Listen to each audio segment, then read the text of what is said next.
¿Sí se puede apreciar? Hola. ¿Sí se puede apreciar las imágenes diapositivas? Sí, sí la vemos, doctor. Ok. Bueno, primero agradecer a cada uno de ustedes por estar en esta charla. En este punto importante voy a hablar sobre generalidades de cefalea. Eh, es una, eso es un, la cefalea es algo muy importante, inclusive en la consulta médica, ¿no? Que uno debería, en este caso, tratar de diagnosticar ciertas cosas, ¿no? Cuando un paciente viene por una cefalea, debería identificar sobre todo a qué ciertas patologías se va agregando, ¿no? Sobre todo esta exposición se trata porque voy a tratar de una manera de dar cómo llegar a un diagnóstico operacional, ¿no? De acuerdo a los síntomas que va refiriendo el paciente. Y por otra parte, más adelante tendré otra exposición, pero con lo que tiene que ver ya el tratamiento. Entonces, vamos a hablar en sí de generalidades de cefalea. Eh, de las generalidades de cefalea, en este punto primero, ¿qué es cefalea en sí, no? El cefalea es un dolor de cabeza que compromete tanto el cráneo y las estructuras del macizo facial. No solamente quiere decir que es el cráneo, sino también la parte del rostro, ¿no? De la cara. Por ejemplo, tenemos la neuralgia del trigémino, ¿no? Que está dentro de la clasificación de cefalea. Obviamente que hay un compromiso, esto de los nervios que tiene que ver también con la parte del rostro y también con la parte del cráneo, ¿no? Entonces, la cefalea en sí es un compromiso tanto del cráneo y las estructuras macizo facial, ¿no? Otro punto importante que debemos de tener en cuenta es que no hay receptores del dolor en el parénquima. En el tejido del cerebro no hay receptores del dolor. El parénquima del cerebro no duele. Entonces, ¿qué es lo que duele? Dentro, ¿dónde podemos encontrar estos receptores del dolor? Estos receptores del dolor los encontramos tanto en la piel, en el tejido celular subcutáneo, en los músculos, en las arterias extracraneales, el periósteo, en los senos venosos, en la porción de la dura madre, en arterias inclusive segmentales próximas, ¿no? De la dura madre, inclusive en los pares craneales donde encontramos tanto estos receptores del dolor en estructuras del ojo, en estructuras del oído, en cavidades nasales, ¿no? En senos paranasales y en la boca. Entonces, es importante aclarar que en el parénquima cerebral, dentro del parénquima, no encontramos receptores del dolor, sino es todas esas estructuras adyacentes que al haber una alteración genera lo que es el dolor, ¿no? Entonces, dentro de manera muy general de la cefalea, la parte de la epidemiología, la prevalencia, dentro del tipo de cefaleas, dentro de la más frecuencia tenemos el cefalea tipo tensional, ¿no? Vemos que en la consulta, tanto en la práctica privada o en la práctica pública, encontramos la cefalea de la mayor frecuente es la tensional. Luego le sigue lo que es la parte de la migraña y después otros tipos de cefalea. Esta es una transparencia muy especial en el cual se hizo un estudio en el 2008 a nivel mundial. Más o menos podemos apreciar la prevalencia de migraña en el mundo, ¿no? Y si pueden apreciar en el gráfico a nivel del Perú es 5.3. Si nosotros tratamos de evaluar este gráfico, ¿en qué continente es donde apreciamos más pacientes con migraña? En el continente europeo es donde podemos apreciar. Y en el segundo lugar es Norteamérica. Ya después seguimos lo que son, casi al último, lo que es la parte de Sudamérica.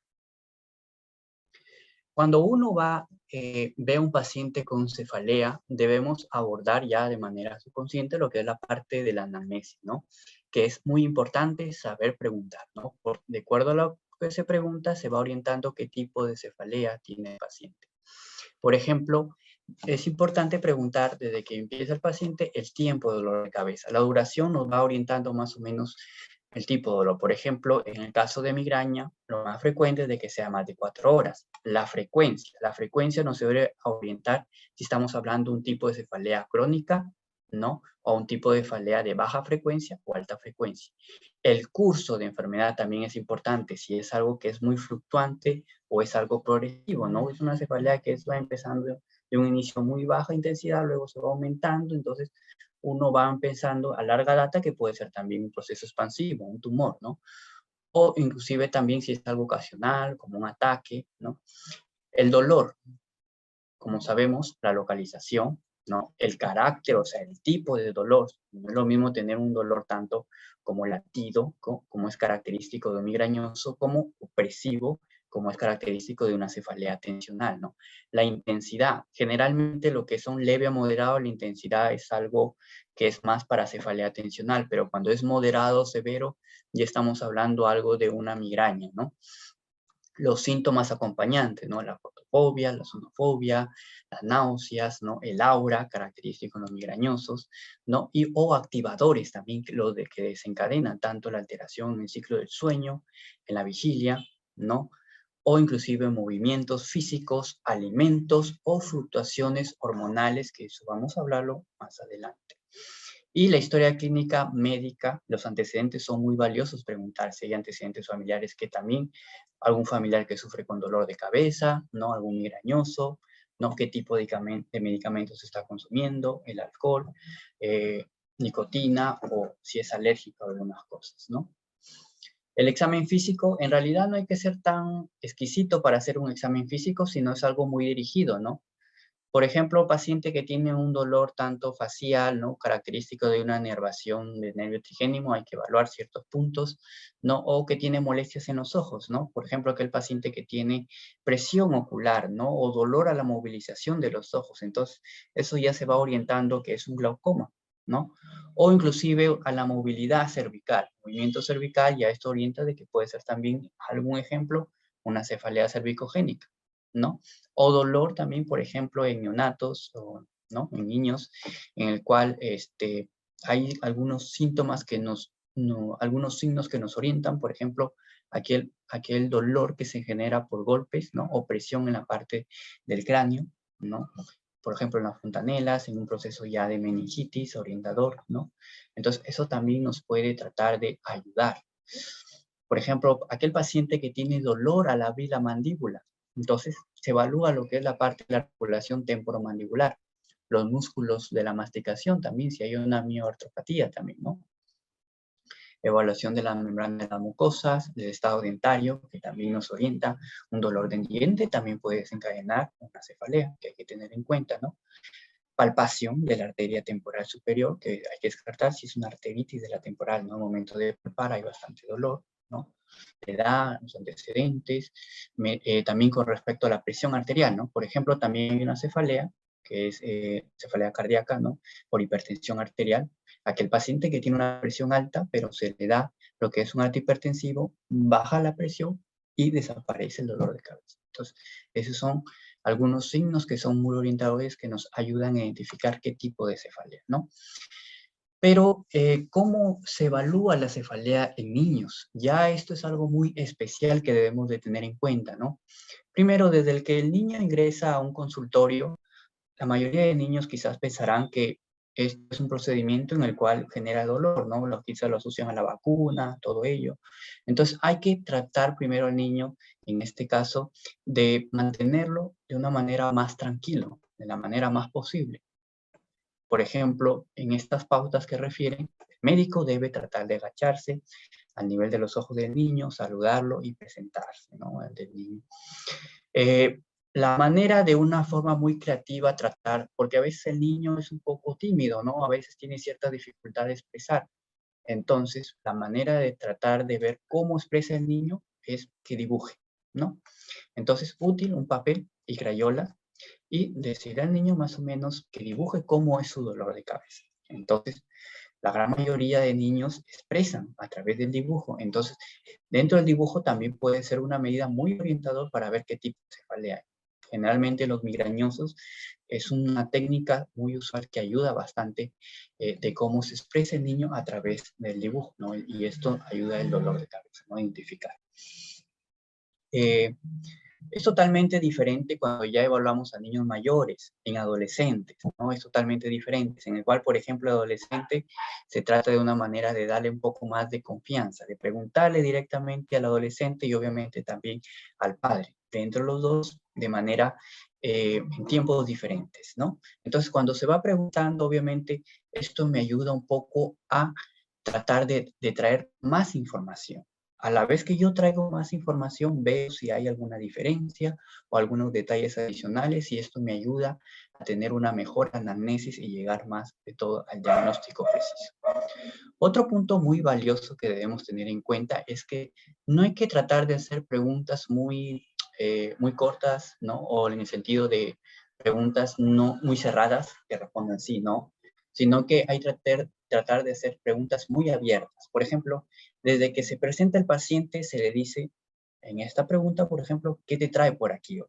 Entonces, esta pregunta es una pregunta muy abierta en que no tan solamente es el tipo de cefalea, sino que el paciente me puede orientar a dar otros síntomas más, ¿no? Entonces, esto me ayuda bastante a identificar, ¿no? Otras formas de cefalea, otras patologías, ¿no? Y me voy orientando. Después de que hago ya preguntas más abiertas, quizás ya voy haciendo una anamnesis más orientadora. Y eso me dirijo al más o menos al tipo de cefalea, que es muy valioso hacer una anamnesis, ¿no? Importante es que el diagnóstico de cefaleas es clínico, ¿sí? Es con una buena anamnesis, ¿no? De las cefaleas primarias, ¿no? Entonces, en el mundo de cefaleas a nivel mundial, tomamos nosotros lo que es una clasificación. Actualmente la clasificación LCH3, que es la clasificación internacional de cefalea, ¿no? Que es el nivel 3, pero más adelante, probablemente ya dentro de 3 o 4 meses, ya va a salir el ICH4, ¿no? Pero entonces esta clasificación internacional nos ayuda un poco a orientarnos, ¿no? Dentro de la clasificación tenemos la cefalea primaria, la cefalea secundaria y lo que es la parte de las neuropatías craneales, ¿no? La afectación de nervios. De las cefaleas primarias, obviamente, la afectación propiamente de la patología que no se explica por otras causas. Dentro de ello tenemos la migraña, la cefalea tensional, la cefalea trigémino autonómico y otros tipos de cefaleas primarias, ¿no? De las cefaleas primarias tenemos la tosígena, que puede ser una cefalea por la tos, por un esfuerzo físico, por una actividad sexual, por el frío, por estímulos, punzante primaria, en trueno, la thunderclap, ¿no? Por presión externa, ¿no? La numular, es una cefalea en forma de moneda, ígnica, la cefalea que se despierta como una cefalea del reloj, ¿no? Del despertador, durante el sueño se despierta, o una cefalea diaria persistente. Entonces, vamos a hablar dentro de ello, las cefaleas primarias. Dentro de las más frecuentes tenemos lo que es la cefalea tensional. Entonces, hablemos de la cefalea tensional. Esto es un gráfico ya resumido en sí de la cefalea tensional. Como vieron al principio de la epidemiología, es la patología más frecuente. Entonces, ¿cómo uno debe pensar en esto si es una cefalea tensional? Para ello también tienen que ver los antecedentes o los desencadenantes, ¿no? Un paciente que tiene un dolor de cabeza, como su nombre lo dice, tensional, presión, ¿no? Como algo sordo. Entonces, dentro de ello, ahí también encontramos también un poco de tensión muscular, ¿sí? Y probablemente podemos encontrar que este paciente tiene algo de fonofobia o fotofobia, ¿sí? Pero no los dos, uno de ellos dos. Entonces, el paciente ya tiene algunos desencadenantes, quizás tiene un problema de depresión, un problema de ansiedad o un problema de estrés, ¿no? Entonces, dentro de la cefalea es la cefalea más frecuente, ¿no?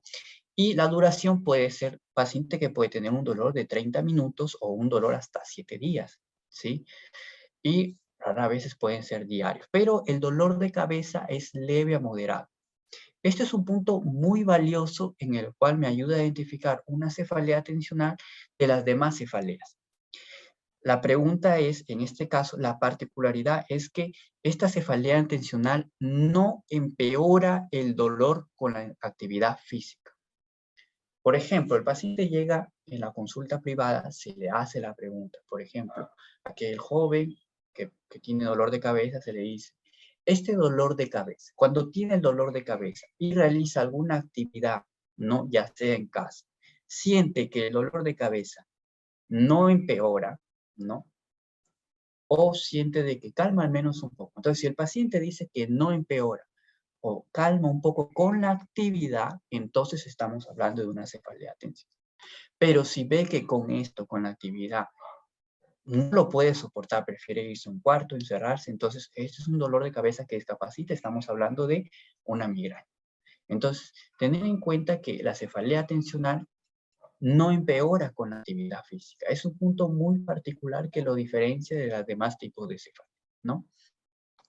Entonces, Esto es fundamentalmente la cefalea atencional que hay que tratar de identificar. Una cefalea tipo opresiva, ¿no? En el cual que no empeora con la actividad y que tiene ciertos tipos de desencadenantes, como la depresión, ansiedad o el estrés, ¿no? Y obviamente el paciente no vomita. Si llegara a vomitar es caso muy raro, pero es una cefalea muy crónica, pero en estos casos no vomita, ¿sí?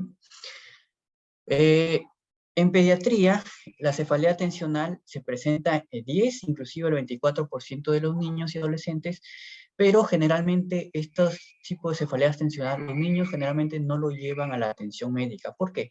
Porque es una cefalea tipo leve, ¿no? Y que esta cefalea no causa discapacidad, que quiere decir que el niño hace sus actividades, juega, ¿no? Se pone a jugar o a estudiar y calma y ya está, ¿sí? Entonces, aparte, sin síntomas notables, ¿no? Que el síntoma obviamente no vomitan en estos casos. Y generalmente no hay diferencias entre niños o adultos, que es casi la sintomatología, es lo mismo, ¿no?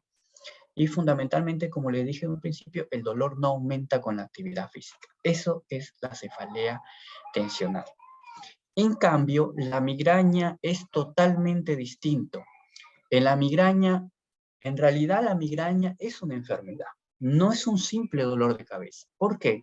Porque la migraña se asocia con múltiples causas. Aparte que tiene síntomas acompañantes de lo que es náuseas, vómitos, también se cumple por una fisiopatología, ¿no? Esto es lo que es la parte del gemelo vascular. Entonces, la migraña en sí es considerada una enfermedad y es una enfermedad discapacitante. Dentro de las enfermedades neurológicas es la tercera, ocupa el tercer lugar dentro de las enfermedades discapacitantes, ¿sí? Entonces, ¿cómo nosotros identificamos un paciente migrañoso?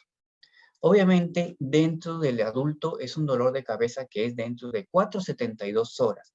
Es más frecuente en mujeres que varones. Eso lo voy a hablar más adelante, ¿por qué? Pero lo importante de este tipo de enfermedad, ¿no? Es que es un dolor de cabeza, ¿no? Pero es discapacitante. Por ejemplo, es un paciente que tiene un dolor de cabeza y no puede hacer sus actividades.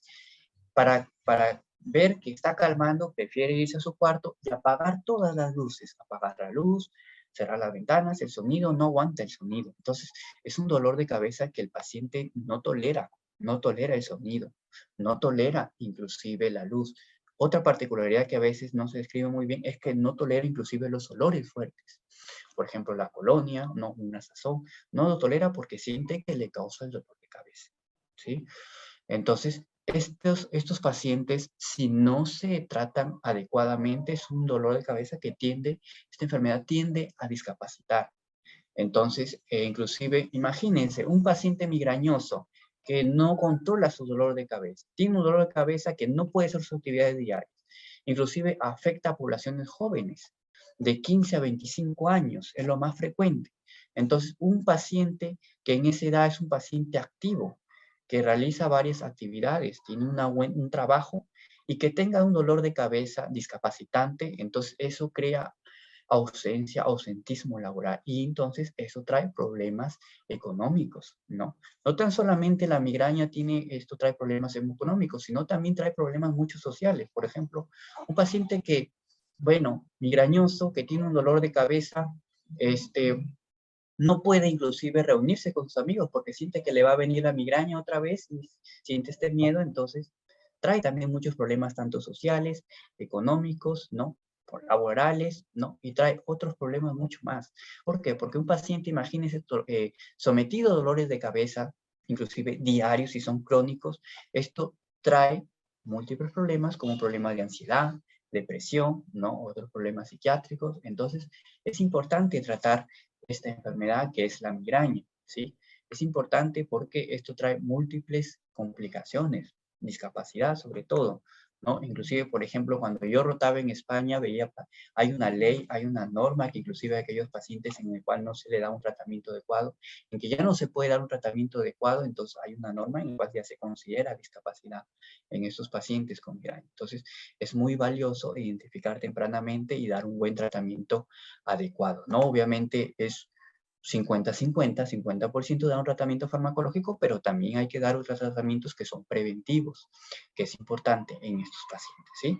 Entonces, la particularidad es que es una enfermedad discapacitante. Paciente que no tolera hacer sus actividades, prefiere encerrarse, estar en un cuarto, y eso le trae mucha tranquilidad, ¿sí?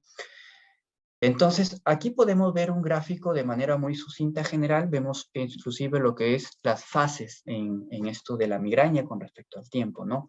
Un paciente, inclusive, cuando se le pregunta antes de que tenga el dolor de cabeza, el paciente ya tiene algunos prodromos, ¿no? Por ejemplo, de manera general que he visto, pacientes se sienten muy cansados, un poco muy ansiosos, ¿no? Inclusive también cambios alteran su estado de ánimo, o inclusive tienden a comer mucho, ¿no? Chocolates, ¿no? Entonces ya hay ciertas señales de que le va a venir el dolor de cabeza, el ataque de migraña. Aparte de eso, hay lo que es famoso el aura, ¿no? Entonces, dentro del aura, lo más frecuente es el aura visual, pero hay otros tipos de aura, no tan solamente es el aura visual. Por ejemplo, hay aura que tiene que ver con articular las palabras, hay aura motora que tiene alguna, inclusive aquellas migrañas hemiplégicas, ¿no? También. Entonces, lo característico es que en el aura visual es un tiempo de 5 a 60 minutos, ¿no? Llega su ataque de migraña y de ahí llega la etapa postdrómica. Entonces, todo este tiempo genera ausencia de su actividad. El paciente tiene que descansar sí o sí, ¿sí? Entonces, ¿cómo nosotros valoramos la migraña en niños? En niños es un poco muy especial porque, como les mencionaba, la migraña más o menos es de 4 horas, ¿no? Al principio 4 horas, pero esto es en adultos. En cambio, en niños son en promedio 2 horas, inclusive puede ser mínimos. Pero la característica en jóvenes es que es unilateral, ¿no? Y va cambiando. Pero en niños, el 80% ya no le encontramos unilateral, sino le encontramos ya de manera bilateral. Entonces, es un poco especial, ¿no? Ya el tiempo ya es menos de 2 horas, de una manera bilateral, ¿no? Y los niños menores de 7 años tienden a vomitar en comparación con los niños mayores. Inclusive los niños con el vómito sienten que le alivia el dolor de cabeza. Y es más frecuente el vómito en menores de 7 años. Otro punto muy valioso es que, por ejemplo, los niños con antecedentes de migraña, de los padres, los niños con antecedentes de migraña, cuyos padres desarrollan la afectación en un promedio de 11 a 12 años antes que sus padres afectados. ¿Cómo así? Bueno, no se entiende esto, entonces lo voy a explicar de una manera. Por ejemplo, si un padre tiene migraña de un 30 años, ¿no? Es más probable de que su hijo también tenga riesgo de que tenga migraña, pero se ha visto que la migraña ya es mucho más temprano. Ya no va a ser a los 30 años como tenía el padre, sino va a tener 11 a 12 años antes. Quiere decir que el niño puede tener su migraña a unos 20 años. Es por ello que se está viendo migraña a temprana edad, porque eso es la parte genética. Antes se veía migraña, por ejemplo, en lo que es en la parte, como se menciona, la parte adulta, mayores de 25, 30 años, pero ya se está viendo un poquito más frecuente en niños. Eso es lo que se explica en la Sociedad de Neurología. Pero la parte importante es que también la parte hormonal juega un punto muy importante. ¿Por qué? Porque en la parte hormonal, a partir ya cuando se produce esto de la menstruación, entonces ya hay cambios hormonales. Cuando ya hay cambios hormonales, esos cambios también desencadenan. Es lo más frecuente que desencadena la migraña. Por eso que se dice que la migraña es más frecuente en mujeres que en varones, porque en mujeres hay muchos cambios hormonales.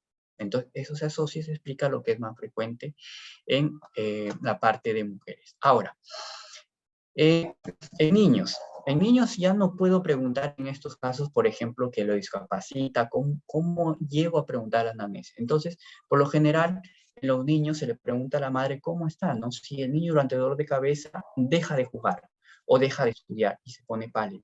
Lo más frecuente es que los niños quieren acostarse con el dolor de cabeza y quizás dormir. Y cuando duermen, al momento de levantarse, ya no tienen el dolor de cabeza. O sea, descansando les calma. Entonces, es una enfermedad discapacitante porque el paciente ya no puede hacer sus actividades. En el caso del niño, de jugar o estudiar, ¿no? Y tiene que acostarse para tratar de calmar esta molestia, ¿no? Entonces, en niños inclusive se han visto también con auras.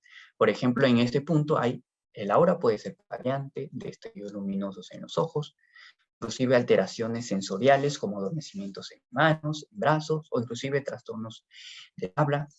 Es importante que el aura solamente es de 5 minutos a 60 minutos y luego llega a sus actividades normales, llega el dolor y a sus actividades, ¿no? Lo importante es que aparte del aura, como se menciona, de algunos destellos, también el niño suele ver también, inclusive se menciona imágenes fantásticas, como por ejemplo está el síndrome de Alicia en el País de las Maravillas, en el cual hay una alteración de la percepción. El niño tiende a ver algunas cosas alteradas, por ejemplo, el aura puede ser ver objetos pequeños, objetos muy grandes, ¿no? Entonces eso es característico, ¿no? En niños. Discúlpeme por mostrarle esta imagen, es un poco en otro idioma, pero esta es una imagen que es un poquito más estructurado, sobre todo, este es un diario de dolor de cabeza, pero en niños. Lo que más me gusta es que es un poco más característico en el que hay ciertas imágenes y esto un poco ayuda a describir, ¿no? Y se le hace un seguimiento. Quiere decir que el paciente con migraña, ya sea en adultos o niños, como nosotros vemos realmente si está mejorando, objetivamente se le hace un calendario de dolor de cabeza. Entonces, así se le está haciendo un seguimiento y vamos viendo si le está yendo bien o no. Pero en estos niños se le muestra algunas imágenes y con eso vamos valorando, ¿sí? Entonces, pasando un poco de migraña en niños, veamos qué pasa la migraña en mujeres. La migraña en mujeres es muy frecuente, 3 veces más en mujeres que en varones. ¿Por qué? Porque hay muchas fluctuaciones hormonales por la parte de la menstruación, ¿sí? Y se cree, en teoría, que la caída de los niveles de estrógenos antes de la menstruación es lo que se ve un poco de refractariedad, de gravedad. Pero en esta caída es donde se genera lo que son la parte de las crisis de migraña, ¿no? Entonces, es por eso que los ataques de migraña es más frecuente en mujeres, pero por este cambio de la menstruación. Pero cuando ya está gestando, ¿no? Una mujer, por ejemplo, tiende a gestar, ya en el segundo o tercer trimestre los niveles hormonales ya están un poco estables. Entonces, la migraña ya tiende a disminuir un casi de menos frecuencia y menos intensidad. Y es como la paciente se siente más aliviada, porque los niveles hormonales están estables, ¿no? Pero inclusive también cuando ya es posmenopáusica, ¿no? Ya casi ya hay un estable en la parte hormonal y casi la migraña también tiene que disminuir. Pero durante la menstruación o en el periodo periparto o perimenopáusica durante el proceso de adaptabilidad, es donde la parte de las hormonas fluctúan y es donde se ve que hay más incidencia, más aumento de la frecuencia e intensidad.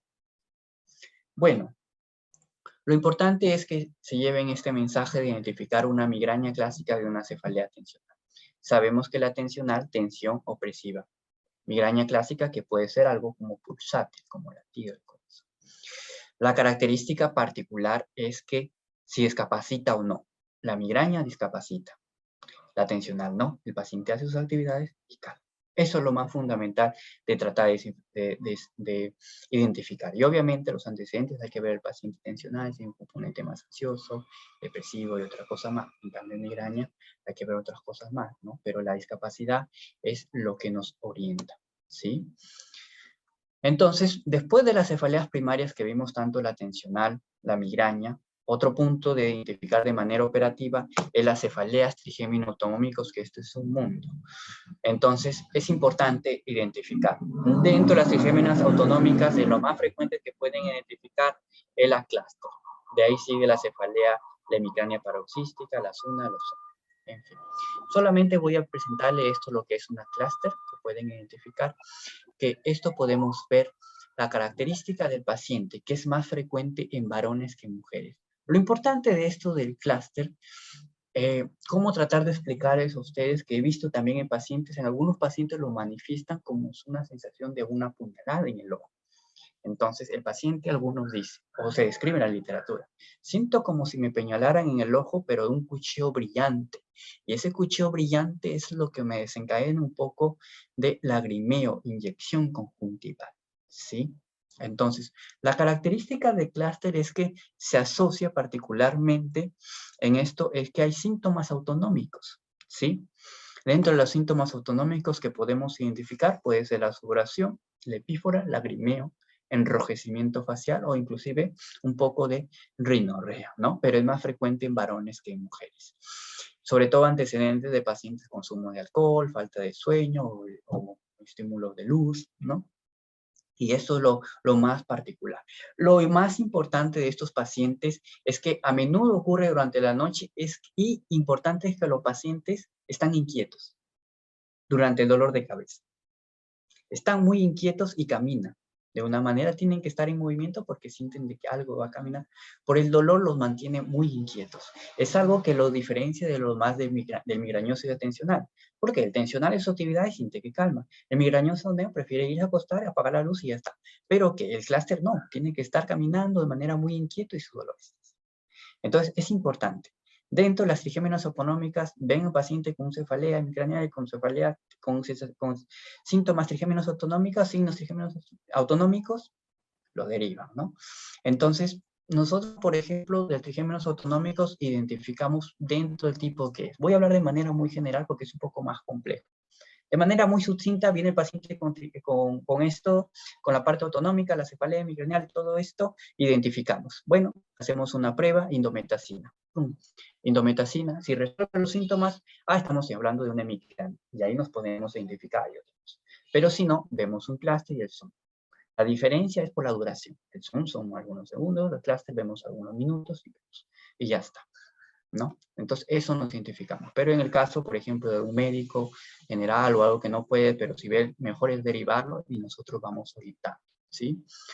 Por ejemplo, esta imagen de acá, vemos como un paciente tiene inclusive su crisis, ¿no? Su crisis, inclusive, ven ahí, pueden apreciar en la imagen, un adulto mayor en el cual tiene una cefalea hemicraneal, pero ya se ve síntomas autonómicos. Pueden ver ahí la inyección conjuntival y lagrimeo, ¿no? Entonces, inclusive cambios que se podían apreciar ahí, el cambio de enrojecimiento muy parcial que se ve, el enrojecimiento sobre todo en el lado derecho, y ahí podemos apreciar, ¿no? Que es uno de los casos que he visto unos 5 o 6, pero son casos muy sutiles, ¿no? Bueno, les he hablado de una manera muy general, sobre todo dentro de las cefaleas primarias, de las cuales es la que vemos en la parte particular y debemos identificar. Pero dentro de eso de las cefaleas, a veces uno tiene que tratar de justificar, que es muy ver cuándo nosotros solicitamos una imagen cerebral. O sea, cuándo solicitamos una tomografía o una resonancia, ¿no? Depende de lo que uno trata de buscar. Entonces, ¿cuándo solicitar? Para eso existe una mnemotecnia, por ejemplo, que es Snoopy. Entonces, ¿por qué Snoopy? Entonces, la S, por ejemplo, de síntomas sistémicos. Un paciente que viene con dolor de cabeza, pero tiene algunos síntomas sistémicos que no se explican, por ejemplo, fiebre, sudoración nocturna, escalofríos, pérdida de peso, pero tiene dolor de cabeza, entonces hay que investigar que tuberculosis o otros síntomas, pero hay que ver si hay un tuberculoma. Por eso le pido la imagen, ¿no? Si yo pienso de que hay un proceso expansivo, le pido una imagen, pero con contraste. ¿Por qué el contraste? Porque quiero ver si hay alguna inflamación que compromete el edema vasogénico. Bueno, ¿no? O también si tienen problemas de cáncer, una infección, o sea, síntomas sistémicos que no justifican, o una infección, una fiebre que no justifica, entonces pedimos, ¿no? Por ejemplo, dolor de cabeza, una rigidez, entonces vemos y pedimos una imagen para identificar. Entonces, esa es la S de Snoopy. La N, neurológico. ¿Por qué neurológico? Si tiene algún síntoma neurológico. Dolor de cabeza, confusión, no, una encefalitis, una encefalopatía, rigidez de nuca, ¿no? Diplopia, o algunos signos neurológicos focales. Entonces, en este caso, igual le pedimos una imagen, es importante. O de onset, de inicio, por ejemplo, acá tenemos la cefalea Thunderclap. O sea, es una cefalea en Thunder. Es una cefalea que se aparece en menor de 1 minuto. ¡Pum! Como en trueno. Menor de 1 minuto, rápido. Entonces, aparece dolor intenso. Un dolor como que no puede soportar que él nunca ha tenido en toda su vida. De bastante intenso. Entonces, eso nos hace pensar que hay una rotura de un vaso. Entonces, en eso pensamos, 2 síntomas principales. De las más frecuentes, una hemorragia subaranoidea o una trombosis de seno venoso cerebral. Por ejemplo, yo he visto en la práctica privada, en un caso de un paciente joven que ha tenido una cefalea de manera brusca de 1 minuto, mujer, ¿no? Que nunca ha tenido. Entonces, averiguamos, lo examino, inclusive encuentro signos meningios, un HCA, hay que buscar si es un edema roto, otra cosa. Pedimos la imagen. Entonces, es muy importante. O la otra O, ¿por qué? De older, de la edad mayor de 50 años. Cuando el paciente tiene mayor de 50 años y es la primera vez que presenta el dolor de cabeza durante esa edad, más de 50 años, y es algo progresivo, piensa en un tumor. Los tumores son más frecuentes en esa edad mayores de 50 años, ¿sí? Pero hay otra bibliografía que se menciona que es en menores también de 5 años, con antecedentes también de familiares con tumor. Es importante también pedirle una imagen, ¿sí? Menores de 5 años y más de 50 años. Las 4 P's. La primera P es posicional, con el cambio de posición. Un paciente con dolor de cabeza se pone de pie, empeora. Y cuando lo acuesto, calma. Entonces, hay cambios de presiones. Eso me dice que quizás puede haber una fuga de líquido cefalorraquídeo, que me puede ocasionar una hipotensión intracraneal cuando está parado el paciente, porque aumenta la presión y se fuga. Entonces, eso puede ser una hipotensión intracraneal, que es característico de estos pacientes posicionales. Pero si aquel paciente, por ejemplo, si yo lo acuesto, empeora el dolor de cabeza, entonces hay una hipertensión intracraneal. Hay que pensar que puede ser un tumor o otra cosa más, ¿sí? Entonces, es valioso la clínica orientadora para determinar si le pido una imagen o no. Por ejemplo, una historia previa. Aquel paciente que un nuevo inicio o cambio del dolor de cabeza, que es algo muy progresivo, ¿no? Entonces, un dolor que va iniciando, antes tenía leve y va aumentando más intensidad. Entonces, esto quiere decir que hay una masa que está creciendo. Entonces, esto puede ser también un tumor y pedirle la imagen. También embarazo, posparto. Como les dije de un principio, la migraña, generalmente, el paciente tiene su antecedente de migraña, ¿no? El embarazo disminuye, pero si aquel paciente nunca ha tenido dolor, no ha tenido dolor de cabeza, pero nunca ha tenido tan frecuente, pero aparece un dolor de cabeza durante el embarazo o posparto, hay que pensar en otras cosas más, ¿sí? Un dolor de cabeza, por ejemplo, una trombosis del seno venoso, que también una preeclampsia, ¿no? O una lesión hipoficiaria, ¿no? Entonces hay que tratar de pedir una imagen durante, pero hay que tener mucha cautela qué imagen también pedir, ¿no? Obviamente no es sugerente pedir imágenes durante el primer trimestre, ¿no? Porque si yo pido tomografía, le estoy radiando mucho. O una resonancia tampoco no es muy sutil durante el primer trimestre. Porque eso depende también qué tipo de resonadores, porque a larga data, si estamos de 3 Tesla, 7 Tesla, la parte de resonancia también causa un poco de deshidratación. Entonces hay que tener mucha cautela, segundo o tercer trimestre, pero hay que justificar, ¿sí? Precipitado por valsalvas también. Por ejemplo, el paciente que tose, puja, llora, estornuda, aumenta la presión intraabdominal. Entonces, eso tiene que ver con flujos, ¿no? Cerebrales. Entonces, eso también puede ser por un aneurisma, o una malformación de Chiari, o múltiples causas, ¿no? Bueno, entonces, esto más o menos es orientador porque nosotros tratamos ver estos síntomas y pedir una imagen para justificar, ¿no? En las cefaleas secundarias ya se explica por una causa, ¿no? Por ejemplo, por una lesión traumática, por fármacos, por hipertensión, por tumores cerebrales, por meningitis y todo ello. Entonces, un punto que agregar en esto, que es que hace algo nuevo para ustedes, es que hay una cefalea por abuso de fármacos, ¿sí?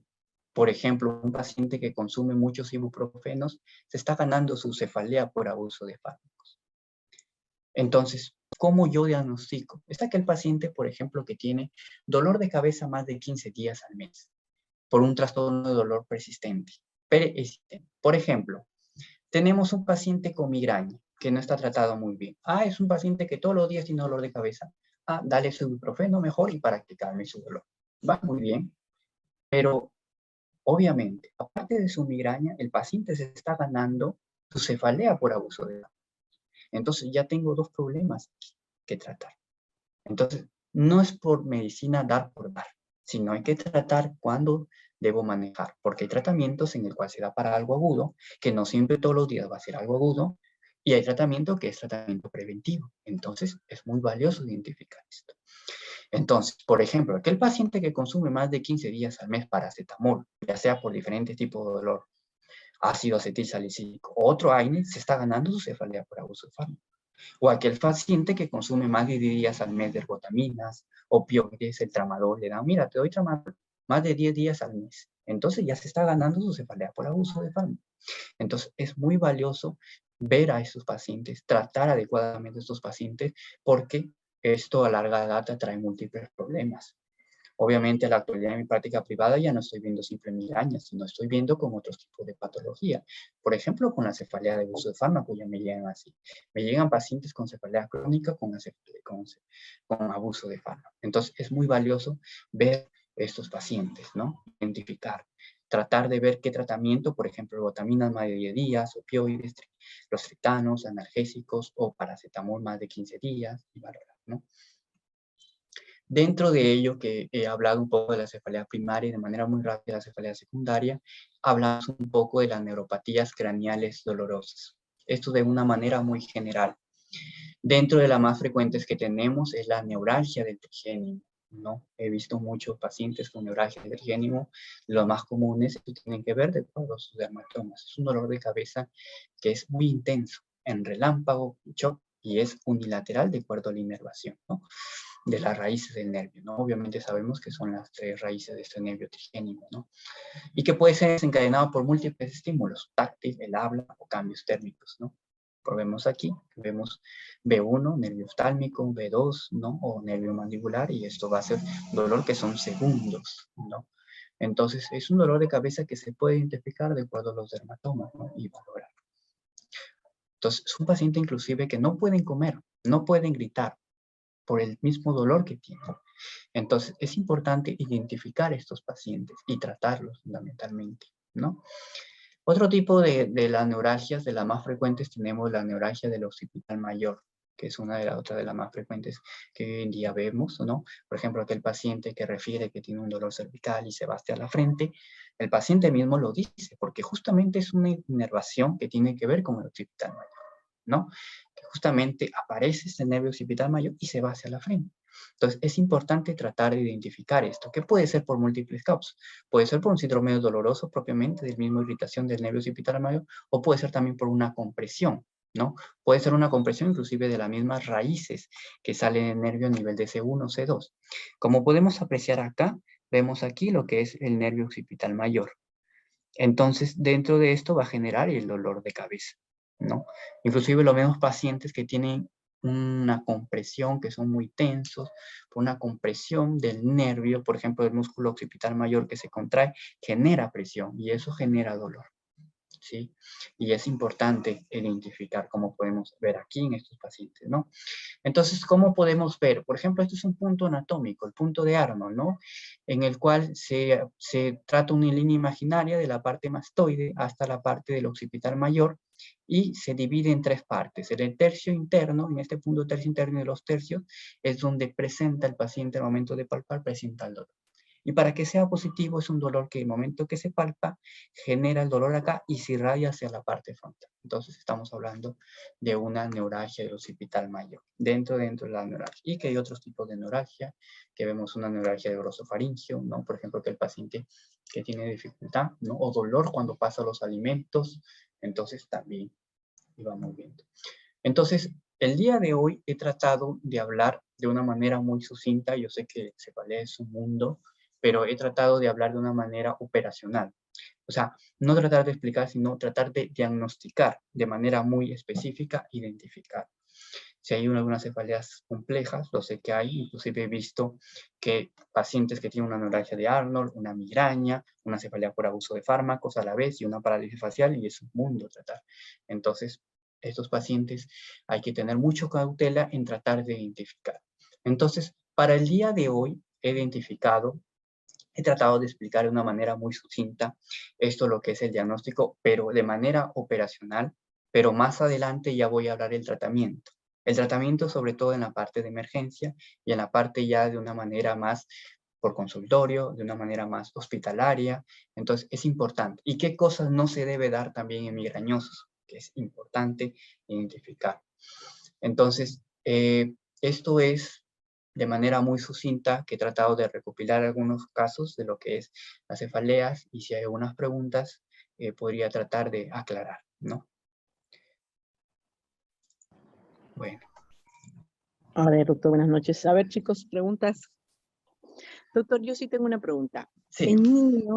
En niños, el temor que más tenemos nosotros es una cefalea por aneurisma, ¿no? ¿Cómo debemos, o sea, qué es lo que, qué serían los síntomas más claros en los niños para sospechar de un aneurisma? Claro, por ejemplo, en el caso de aneurismas hay que tener en cuenta en caso de la anamnesis, ¿no? Primero, obviamente, siempre uno ve antecedentes, ese es uno. Segundo, ve lo que se le pregunta es si es desencadenado por maniobras de Valsalva. Por ejemplo, cuando el niño trata de toser, pujar, llorar, se trata de ver una manera y cuando trata de toser, llorar, siento que aparece el dolor. Entonces, esto es algo vascular. Entonces, esto es más orientador de que puede ser también un aneurisma. Ese es uno. Segundo es también en los cambios de posiciones, ¿no? Entonces, hay cambios también ahí en la parte vascular que eso también va desencadenando. Entonces, por otra parte, que también va sumando son los antecedentes. Entonces, al ver a estos algunos signos de alarma, ya se le manda una imagen. Entonces, es una imagen en que se debe tratar de ver de una manera si hay un aneurisma o no. Ahora, en niños, ¿no? Eso es lo que más se debe tratar de preguntar. Dentro de ello, las imágenes que se debe ver, hay que identificar qué tipo de imagen, ¿no? Por ejemplo, en este caso se le puede pedir una resonancia, ¿no? En la resonancia, sobre todo en la parte, identificar la parte vascular, ¿no? Y eso va tratando. Pero la mejor ideal, si uno tiene que es un paciente que tiene un aneurisma, que sospecha, es una alta sospecha de un aneurisma, hay que pedirle un angiotensin, ¿no? Un angiotensin, o si no, la panangio, que es el gol estándar en estos casos. Pero como le digo, el síntoma fundamental es preguntar primero antecedentes, segundo, cómo es el dolor característico, si es desencadenado alguna maniobra de Valsalva o por unos cambios de posición. Sí. Ya, gracias, doctor. ¿Alguna otra pregunta, chicos?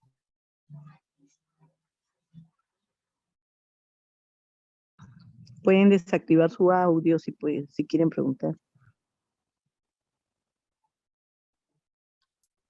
Doctor, muy buenos días, doctor Henry. Me había encantado la felicitación por la exposición, doctor, la doctor Leiner Franco. Doctor, ¿y la migraña abdominal, con qué frecuencia lo podemos tener? ¿Y desde qué edad yo puedo hablar de migraña abdominal? ¿O se puede confundir con una epilepsia autonómica? ¿Y cuál sería la diferencia? En migraña nominal. Ok. De manera general, ¿en qué sentido cuando dice migraña nominal? O sea, clásica la migraña en sí, ¿no? Sí. Sí. Entonces, a ver, son casos muy importantes cuando uno debe identificar esto. Por eso les presenté al principio lo que son la parte de las frases, de las fases de la migraña. Por ejemplo, de manera muy general, en la migraña tiene esas ciertas fases que nos ayuda a identificar. Pero, ¿cómo me ayuda a identificar si realmente el aura, sobre todo, ¿no? Que es más frecuente en los migrañosos, se dice un 70%, el aura. El aura generalmente dura de 5 a 60 minutos. De lo más frecuente es el aura visual. El aura generalmente se menciona que es fortificante, en el cual es como se menciona, es una muralla, ¿no? En que igual va creciendo de manera periférica y se va ascendiendo. Pero el tiempo es de 5 a 10 minutos, a una hora, ¿sí? Pero si el paciente, por ejemplo, tiene un dolor de cabeza, pero su aura dice que es menos de 5 minutos, esto no es una migraña. Estamos hablando de que está teniendo una crisis epiléptica, que puede ser una crisis epiléptica occipital, ¿no? Porque ahí esto es de manera muy rápida. Por el tiempo me ayuda a identificar, ¿sí? Entonces, el tiempo es muy valioso y sobre todo, inclusive, el dolor de cabeza. Entonces, en esto me ayuda a identificar si estamos hablando de una realmente epilepsia propiamente, que puede ser de estas crisis occipitales, ¿no? O puede ser también el aura propiamente de esto de un migrañoso, ¿no? Y las características del migrañoso, obviamente, que es una enfermedad discapacitante, ¿no? Que aparte que es discapacitante, el tiempo es muy variable de acuerdo a la edad, puede ser de 4 a 72 horas, ¿sí? De 4 a 72 horas, pero hay pacientes que inclusive tienen crisis de migraña, que es más de 72 horas. Cuando es más de 72 horas y estamos hablando estatus migrañoso. Así como hay un estatus convulsivo, en este caso ya decimos que es un estatus migrañoso. Entonces ya es otro manejo, ¿sí? Entonces, lo que nos ayuda a identificar en realidad propiamente es el aura. Entonces, inclusive las fases de la migraña. Es importante identificar e inclusive también valorar los antecedentes, ¿sí? Entonces, es valioso la característica en sí para identificar esto es clínica. La clínica nos ayuda si estamos hablando de una migraña o de una parte de una crisis convulsiva, crisis epiléptica, ¿sí? ¿Hay alguna otra pregunta? Como dijo la doctora Nancy, ese dolor recurrente, repetitivo en los niños, lo asocian, bueno, siempre nuestra preocupación es, hoy podrá ser un proceso vascular, o sea, podrá ser un aneurisma, y lo otro es, ¿será esto parte del inicio de un proceso expansivo? ¿Será esto tumoral? Claro, sobre todo, por ejemplo, inclusive tiene que ver el curso de la enfermedad. Generalmente el proceso expansivo es un dolor de cabeza que va inclusive aumentando poco a poco, ¿sí? En cambio, la migraña es fluctuante, ¿sí? Es fluctuante, inclusive se va evaluando por desencadenantes, por qué lo ocasiona el dolor. Por ejemplo, el paciente tiene su dolor de cabeza y no lo puede tolerar, pero al otro día, después cuando descansa, le calma y ya está, ¿sí? Entonces, bueno, hay ciertos protocolos en el cual uno trata de ver. Yo sé que en la parte teórica dices, bueno, tienes un migrañoso y no le pides imágenes y todo esto, pero en sí, generalmente, cuando yo RT en otros países, ¿qué hacíamos? Paciente que tiene su dolor de cabeza, generalmente el dolor de cabeza, que me olvidé un poco de decirle, es que la migraña para diagnosticarlo al menos tiene que tener 5 ataques, ¿sí? 5 ataques como mínimo, característicos. Entonces, ahí ya estamos hablando de una migraña. Pero si es menos de 5 es algo dudoso que hay que hacerle seguimiento, ¿sí?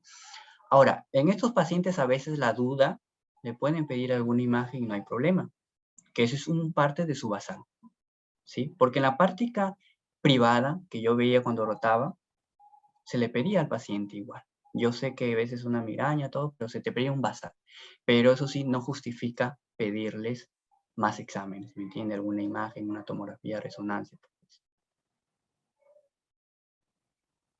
Y en su experiencia, doctor, ¿cuál es en la edad más, a menor edad que ha visto una migraña, ¿no? 3, 4, 5, Yo he 6 visto años. lo que pasa es que yo he visto un niño de 4 años. O sea, es muy triste identificar a un paciente con migraña. ¿Por qué? Porque el paciente con migraña no tan solamente su dolor de cabeza, sino el niño a larga data también trae otros problemas. Quizás tiende a desarrollar depresión, ansiedad. Imagínense un niño que no conoce y esté sometido a dolor que no se puede explicar. Entonces, eso crea muchos múltiples problemas, ¿no? Entonces tuve yo la suerte de ver un niño, bueno, la mala suerte en sí, porque dolor que no se podía tratar, que inclusive se le había dado bastantes tratamientos preventivos y ya estaba con un inmunomodulador, que es el Enerumab que no tenemos aquí. Y bueno, el niño obviamente, en este caso, se le decía cómo tratar de dibujar su dolor de cabeza y se le decía un calendario, se le decía un seguimiento. Entonces, es un niño que en realidad, el niño sí tenía muchos ausentismos en el estudio.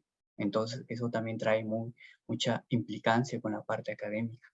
Entonces, fundamentalmente sabemos hoy en día, en la actualidad, que a nivel mundial no hay cura para la migraña, pero lo que se le trata de dar es calidad de vida, que es fundamental, y eso ayuda. Entonces, se le explica al paciente que al menos tratar de tener un dolor de cabeza durante un mes en que no necesita tomar medicación. Eso es algo que ayuda bastante de lo que una cefalea crónica, que es todos los días.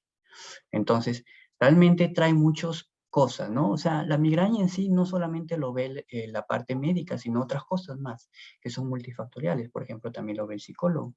El psicólogo ayuda bastante en ayudar, ¿no? Por ejemplo, en esta la parte de terapia cognitiva conductual, cómo tratar de comportarse, tratar de ver el dolor, tratar de comprender su dolor y otras cosas más, ¿no? Por ejemplo, los desencadenantes, que es también, es otro tipo que él tiene que entender, porque hay cosas en que desencadenan el dolor.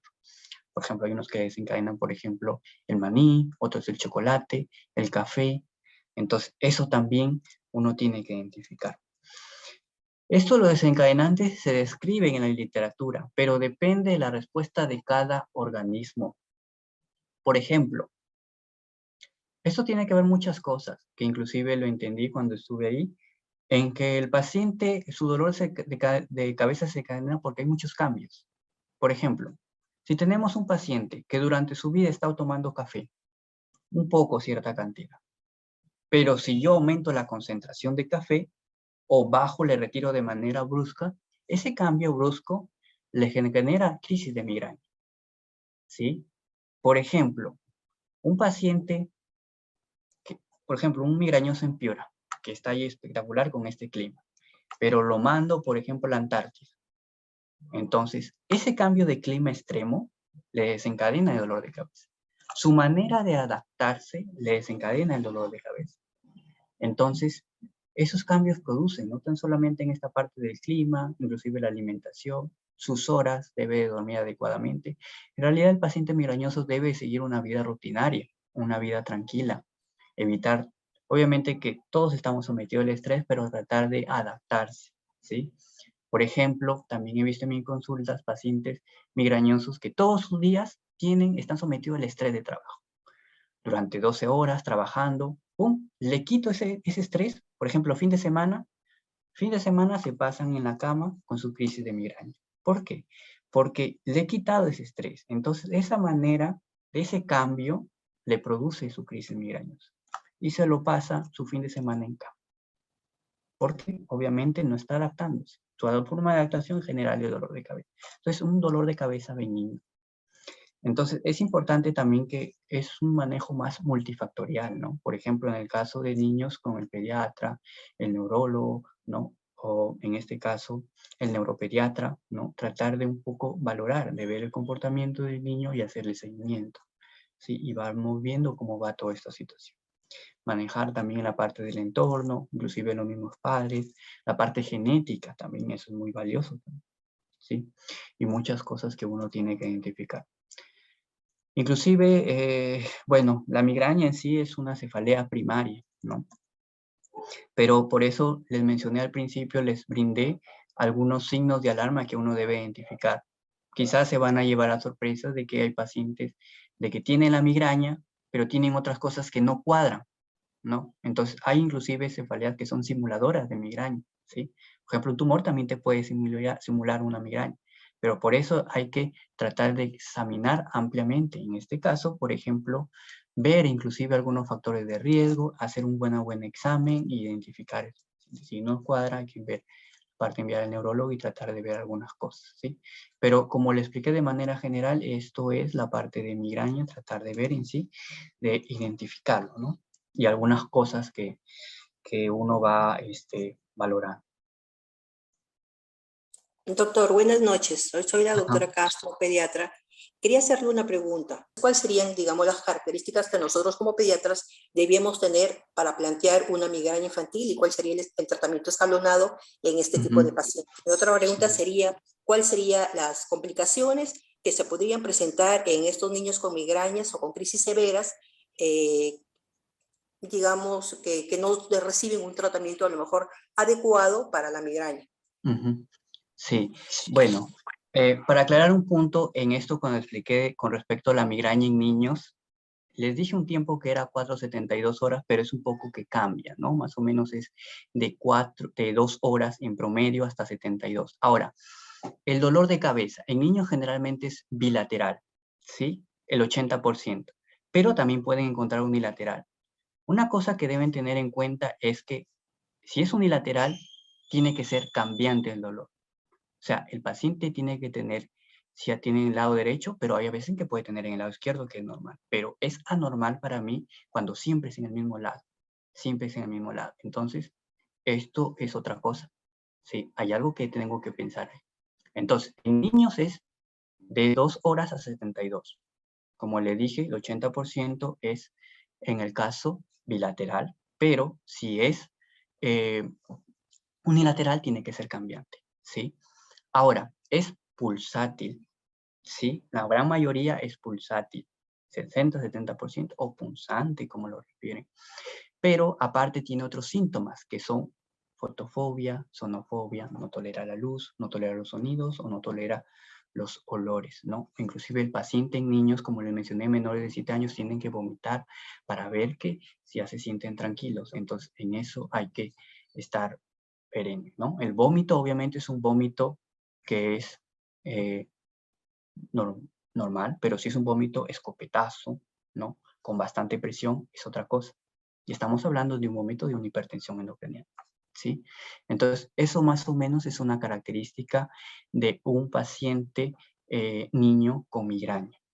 Pero en el paciente niño con migraña hay que ver los días del dolor de cabeza.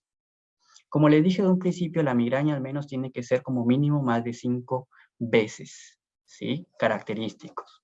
La madre ya se lo conoce y el niño más o menos ya sabe cómo es esto. Pero cuando uno va viendo sus días de dolor de cabeza. Le pregunta, al mes, ¿cuántos episodios? Paciente que, por ejemplo, durante 3 meses le pregunta, al mes, ¿cuántos episodios en promedio tiene dolor de cabeza? Y, por ejemplo, si dice la madre, tiene más de 8 episodios característicos de migraña al mes, característicos, o 15 de cefaleas así, pero más de 8 al mes, entonces estamos hablando de una migraña crónica, ¿sí? Migraña crónica. Y el otro es una migraña, si es menos de 8, crisis propia de migraña, entonces hablando ya de migraña de frecuencia. Entonces, cuando estamos hablando ya de una migraña crónica, ¿sí? Ya tenemos que darle lo que es el tratamiento preventivo. El tratamiento preventivo consiste en dar una medicación diaria. ¿Y cuál es el objetivo de esta medicación diaria? El objetivo es de que va a disminuir tanto la intensidad y frecuencia del dolor de cabeza. Por eso que al paciente se le hace un calendario desde que le da la medicación y vamos siguiendo, ¿sí? Vamos haciendo un seguimiento. Entonces, en estos pacientes hay que hacer un seguimiento, ¿no? Entonces hay que ver qué tipo de tratamiento también preventivo damos, de acuerdo también ciertos antecedentes del paciente, ¿sí? Ciertos antecedentes. Y también se le da condicional cuando tenga sus dolores de cabeza, ¿sí? Por ejemplo, si es un paciente, cuando, a pesar de que está tomando el tratamiento preventivo, que obviamente toma un poco de tiempo en hacer efecto, pero yo le doy el otro, que es el tratamiento condicional a dolor, entonces, las dos opciones, como le dije, primero es el preventivo diario y el otro es el condicional. El preventivo es el diario y el condicional cuando tenga dolor. Por ejemplo, si es en niños, generalmente el niño obviamente se asocia con náuseas y vómitos. Entonces, lo ideal es darle para el dolor, que se le puede dar un AINES o un paracetamol si es en niños de 1 gramo, va viendo por kilo de peso, perdón, y se le puede agregar también domperidona, ¿no? En niños que eso calma también las náuseas y vómitos, ¿sí? Entonces va bien. En cambio, el otro se le hace un seguimiento diario. Cuando va haciendo efecto, va a haber un momento que ya no va a requerir lo que son los condicionales, sino se va a quedar solamente con tratamiento preventivo y se le hace un seguimiento hasta ver más o menos cuando disminuye intensidad, frecuencia, hasta que ya vaya más o menos en 1 o 2 crisis al mes, de acuerdo a cómo va evolucionando, y ya después se le hace el retiro, ¿no? Entonces, es muy valioso ver estos pacientes. Ahora, dentro del tratamiento preventivo hay muchos. Por ejemplo, la Academia Americana de Neurología nos dice que puede ser el flunarizina en niños o puede ser mitriptilina de acuerdo a ciertos antecedentes, ¿no? Ciertas cosas debemos valorar. Ahora, ¿por qué debo de tratar la migraña? Como les dije en un principio, causa discapacidad, pero si yo no trato también puede causar estatus migrañoso, ¿sí? Segundo, aparte trae estos problemas como el psiquiátricos, ansiedad. Y lo más importante también es cuando el paciente tiene su crisis, el paciente vomita. Y cuando el paciente vomita, se está deshidratando. Por eso que cuando llega el paciente a la emergencia, hay que hidratarlo. Hay que hidratarlo, sí o sí. Entonces, es fundamental en estos niños tratar de hidratarlo y tratar de calmar su dolor. Lo que sí les aconsejo es que al paciente cuando se le trata con migraña no le den tramadol en migrañosos. ¿Por qué no es aconsejable? Porque cuando tratan al paciente con tramadol, el tramadol yo sé que les calma el dolor, pero le produce náuseas y vómitos. Entonces estoy complicando más la situación. Pero cuando ustedes dan, por ejemplo, con el dimidrinato, yo sé que les calma, por el dimidrinato le están ayudando, ¿sí? Pero darle tramadol simplemente así, no. El tramadol simplemente le doy cuando empiecen otro tipo de cefalea secundaria, de mayor intensidad, otra cosa. Prefiero mejor dar un poco de AINES, ¿no? Con un antiemético, tratar de calmar, hidratarlo y valorarlo y hacerle seguimiento. Ya creo que Aló, no hay doctor, más. buenas noches. Sí, buenas noches. Buenas noches, doctor. Le saluda el Sí. doctor Mamani. Doctor, quería Sí. ver si nos podría comentar un poco sobre las migrañas que son alteradas por la altura, ¿no? Cambios de presión, pacientes que van a grandes alturas. un poquito sobre eso. Claro, en realidad, como les dije de un principio, pueden ser por el cambio de presión, ¿no? Pero en estos casos, por ejemplo, hay que valorar, ¿no? Por ejemplo, si tenemos un paciente migrañoso y yo lo voy a altura, este cambio de presión también produce. Pero en estos casos podemos tratar de dar un tratamiento especial, ¿no? Dentro de los tratamientos, por ejemplo, se le puede dar un diurético para tratar un poco de adaptar a cierta altura. Ahora, ¿por qué se desencadena esto en la altura? Hay múltiples factores. No tan solamente tiene que ver con esto por lo cambio de presión brusco, sino también tiene que ver con la parte de la oxigenación, ¿no? La parte de la actividad en clima y otras cosas más. Entonces, en realidad, cuando se producen muchos cambios en el paciente, su forma de adaptabilidad es producir el dolor de cabeza. Por eso que se dice que la migraña es una cefalea en sí, como se dice, benigna, ¿no? Pero si no se trata, trae múltiples complicaciones. Sí, pero si un paciente migrañoso lo mandas a una altura, lo que te aconsejo es darle un poco de diuréticos, ¿no? Los diuréticos tienes varios, como lo ideal, por ejemplo, también tienes este efecto, lo que es el topiramato, otros fármacos más. Entonces, hay que valorar, ¿no?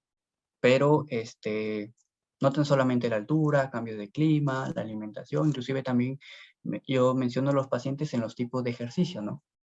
Un migrañoso no te puede hacer un tipo de ejercicio de levantar pesas o algo así, porque este cambio, o sea, levantar pesas también te genera mecanismos anaeróbicos y esto genera dolor de cabeza, ¿sí?